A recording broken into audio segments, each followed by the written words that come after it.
हो का, शेवटी मतदार राजा हा फार महत्त्वाचा असतो. प्रयत्न करणं हे प्रत्येक राजकीय पक्षाचं काम असतं.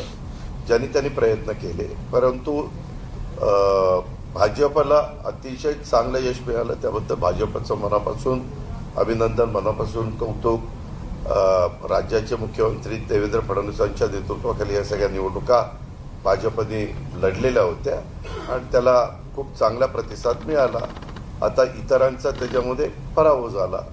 आता पराभव झाला, माझं स्वतःचं गणित असं असतं की पराभवाने खचून जायचं नसतं, पुन्हा त्याच्यामध्ये आपलं आपलं काम करत राहायचं असतं. अरे बाबा, अजून 24 तास पण झाले नाही. काल 3 वाजता निकाल लागला, पहाटे काहींचे. त्याच्यामध्ये सगळे बसतील, आम्ही त्याच्याबद्दलची माहिती घेऊ, काय झालं, कसं झालं. एवढंच वातावरण मीडिया पण म्हणत होता की चांगलं वातावरण आहे, चांगलं वातावरण आहे. आमचे अंदाज चुकले तसे मीडियाचे पण अंदाज चुकले. पण ठीक आहे ना, मतदार राजा हा महत्वाचा आहे. नाही बाबा, त्याच्यामध्ये मला त्याबद्दल काही बोलायचं नाही. माझा त्याच्याबद्दल काही आता मी काही बोलू इच्छित नाही.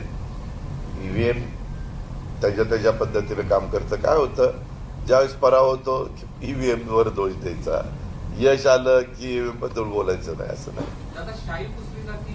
अरे जाऊ दे ना, शाही पुसली जाते, फाई पुसली. ठीक आहे रे बाबा, एखादी इंडिव्हिज्युअल एखादी उमेदवार बोलत असतील, म्हणजे आता 29 ठिकाणच्या निवडणुका, इतक्या हजारो लोक उभे, त्याच्यात एखाद्या व्यक्तीला जे वाटलं, लोकशाही आहे, संविधानाने घटनेने अधिकार दिलेला आहे प्रत्येकाला आपलं मत मांडण्याचा.